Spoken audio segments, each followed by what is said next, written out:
neoliberal. Ya la charla comienza en la pausa. Ya está pero picada en la tanda. Exacto, como ya lo dijimos, es un gusto darle la bienvenida al presidente de Factum, Óscar Botinelli, porque dio inicio a la campaña electoral. Tuvimos el discurso del presidente en el Parlamento, pero también lanzaron sus campañas electorales los precandidatos del Frente Amplio, Carolina Cose y Yamandu Orsi. Óscar, bienvenido. Es un gusto y te queremos preguntar sobre un primer análisis de estos acontecimientos. Bueno, primero vamos a ubicar un poco la situación. En algún momento habrá que analizar por qué Uruguay, entre los países de mayor democracia en el mundo, es el único que durante un año el gobierno queda flotando.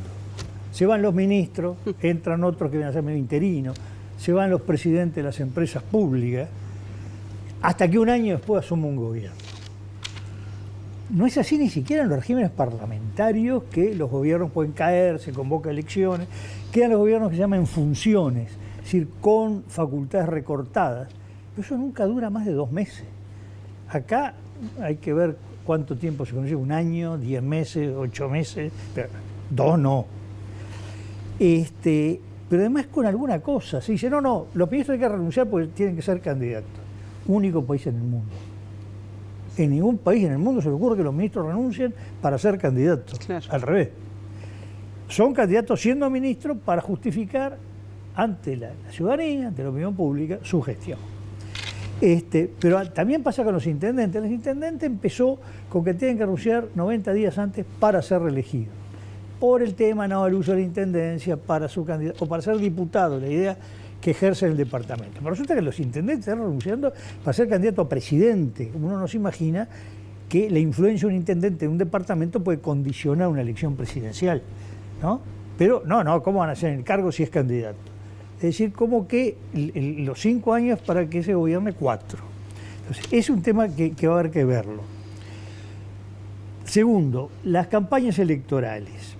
Hay 3 etapas bien diferenciadas, pero no estoy hablando del tema jurídico, el tema formal, de la forma y el contenido de las campañas. Primero viene de aquí al 30 de junio, las internas de los partidos, donde, sin ir a un viejo chiste de que consideraba que el de otro partido era un simple adversario y el enemigo el que tenía al lado, en realidad, en las internas, la mayor competencia se da entre los partidos. Y cuando un candidato ataca a otro partido, lo hace pensando en su propio electorado. Cómo refleja ese ataque a sus votantes para que lo voten a él y no al que tiene al lado o a la que tiene al lado, ¿no? Entonces, no están pensando en la confrontación con el otro partido. Están pensando cómo esa confrontación con otro partido repercute en los suyos para que opte por A y no por B. Ahora, cada uno de los partidos tiene... después viene la elección de octubre. La elección de octubre ya es distinta porque, por un lado, ya los partidos compiten todos entre sí, sobre todo para pasar el balotaje. Da la impresión, como vienen las cosas, que no va a haber mucha competencia, que es muy difícil que de haber balotaje no sea entre Frente Amplio y Partido Nacional, ¿no? Pero también viene la composición del Senado, la composición de la Cámara de Diputados. Hay partidos que pretenden ingresar a la Cámara de Diputados, partidos que pretenden ingresar al Senado y que están en la Cámara de Diputados, partidos que quieren mantener la representación que tienen, aumentarla, y además dentro de los partidos, porque a octubre ya es doble la competencia entre los partidos, pero dentro de los partidos hay varias listas al Senado, varias listas a diputados en todos los departamentos, entonces cambia la característica, y los candidatos presidenciales que se están aprontando, unos para el liderazgo partidario y otros para el balotaje. Y después sí, la finalísima, presidencial en noviembre, reducido a dos fórmulas presidenciales. Entonces, pero no nos olvidemos, sobre todo hacia octubre, que partimos de la base que prácticamente a nivel de grandes áreas políticas, digamos, por un lado está la coalición que ahora se le ya denomina más oficialmente coalición republicana, del otro lado el Frente Amplio. Bueno, el 90% de los uruguayos tienen con muy poco margen de cambio decidido a cuál de las 2 áreas van a votar. Es decir, en última instancia, hacia octubre y hacia noviembre, el juego en áreas está en el 10%. Y lo que es claro que cada una de las 3 etapas es muy diferente para todos los partidos y para cada uno de ellos, ¿no? ¿Cuáles son esas diferencias que vos decís que es diferente en cada partido? Bueno, primero, tenemos un conjunto de partidos que no juegan nada en el 30 de junio. Tienen la fórmula presidencial y probablemente tengan lista única, o si hay más de una lista, no juegan demasiado. Prácticamente es un trámite administrativo para pasar los 500 votos o llegar a los 500 votos, que es lo que le permite estar presentes en octubre. Es el caso del PERI, el Partido Ecologista Radical Transigente, que está en el Parlamento, Unidad Popular Frente de Trabajadores, fusión de la Unidad Popular con Frente de Trabajadores, que fue en la legislatura anterior, tenía una banca, ahora no, el Partido de Identidad Soberana de Gustavo Salli, que pegó en el palo la elección pasada y no logró entrar por muy pocos votos, el nuevo Partido Constitucional Ambientalista del diputado Eduardo Lust, y varios nuevos, hay unos cuantos, por ejemplo, Patria Alternativa, Basta Ya, y varios partidos más. Una segunda categoría, los que con una presencia partidos con presencia más importante tienen ya definido el candidato, pero tienen competencia interna, que tiene mucho que ver cómo van a ser las listas al Senado y a la Cámara de Diputados. Por ejemplo, Cabildo Abierto, Partido Independiente. Luego tenemos la situación del Partido Colorado, que en principio, salvo grandes cambios de opinión pública, no está disputando la ida al balotaje, pero que está en una etapa que se terminó, una generación de dirigencia política, tiene 2 renovaciones fallidas. La primera es cuando retirados Bordaberry y Jorge Valle, aparece Sanguinetti y Jorge Valle, aparece Bordaberry y luego se retira antes de terminar la legislatura, anuncia que no es candidato, queda medio al garete el Partido Colorado, reaparece Sanguinetti un poco para sostener al partido, sale la figura de Talvi, gana la figura de Talvi, se retira y ahora viene una tercera renovación ya con Jorge Valle muerto, Sanguinetti claramente anunciando su retiro del que no vuelve, y con una serie de figuras con mayor trayectoria política, menor trayectoria, más edad, menos edad, y con perfiles diferentes, y por lo tanto uno diría la importancia del Partido Colorado, que se está jugando cómo va a ser la renovación, cuáles van a ser los liderazgos, cuáles van a ser los nuevos elencos de este partido. Y la cuarta categoría son los 2 partidos mayores, que Frente Amplio y Partido Nacional, que son los que van a disputar efectivamente la presidencia de la República y que van a liderar o encabezar un gobierno, y en el cual, bueno, ahí sí, la disputa por la presidencia de la República, en el caso del Frente Amplio, es disputa por presidencia de la República y en principio por un liderazgo que después se consolidará o no. Una cosa es ser candidato y luego consolidar un liderazgo.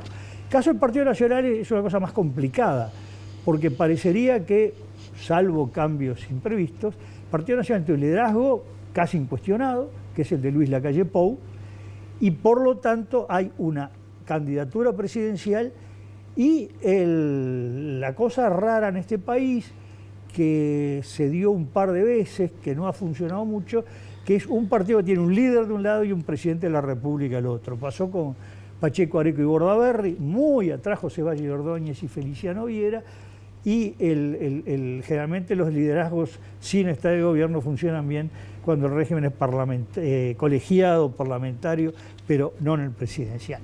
Entonces, esto es muy importante porque cada uno de los 2 partidos tiene matices en esa que está disputando la presidencia. Partido Colorado claramente renovación de liderazgos, y los otros, unos con competencia interna y otro un trámite administrativo para llegar a los 500 votos, dentro de lo que está la coalición republicana, pero ahí sí totalmente administrativo, para tener un lema partidario para poder votar en las elecciones departamentales los distintos grupos o partidos que componen la actual coalición que gobierna el país, ¿no? Bien, Óscar, y entonces, ¿cuáles son las características más importantes que tiene el comienzo de esta campaña? Bueno, me refiero a los 2 principales partidos.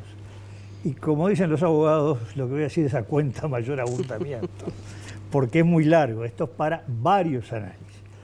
Pero uno, estamos viendo que las campañas se están centrando más en atacar al partido adversario que en formular propuestas propias. Y sobre todo observo con un poco de sorpresa al candidato diciendo, yo voy a hacer tal cosa con los impuestos. Resulta que el Parlamento, en los impuestos no lo decía el presidente de la República, los termina diciendo el Parlamento, ¿no? Yo voy en cosas que son de leyes, como están eligiendo alguien que tiene todo el poder absoluto. Bueno, no, dirá, yo como presidente voy a impulsar esto, voy a tratar de, pero voy a hacer, me llama la atención.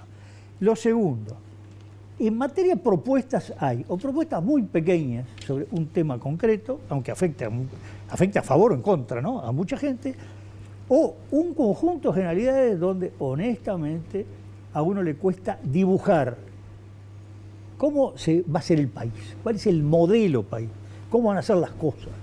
Realmente es más fácil en algunas cosas concretas que ver un modelo.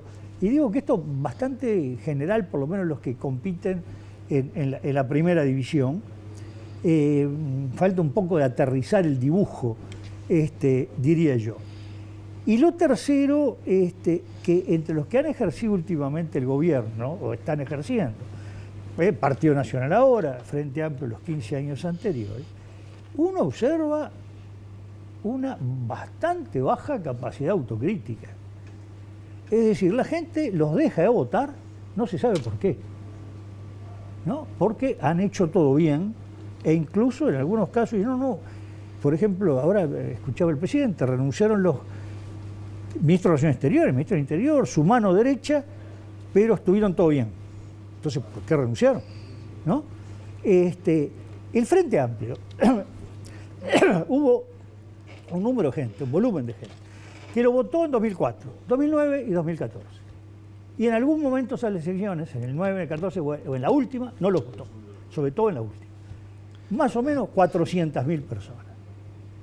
Hasta ahora no se ha visto por qué el Frente considera, como analistas tenemos algunas explicaciones, que 400.000 personas, uno de cada 6 uruguayos, votó al Frente Amplio en algún momento y lo dejó votar, ¿no? Y no se ve que se habla más de errores de comunicación. Bueno, no creo que nadie por un error de comunicación deje de votar, por lo menos 400.000 personas. El Partido Nacional, la coalición republicana, pierde de octubre, 27 de octubre al 24 de noviembre, en 4 semanas, no en 15, 150.000 votos.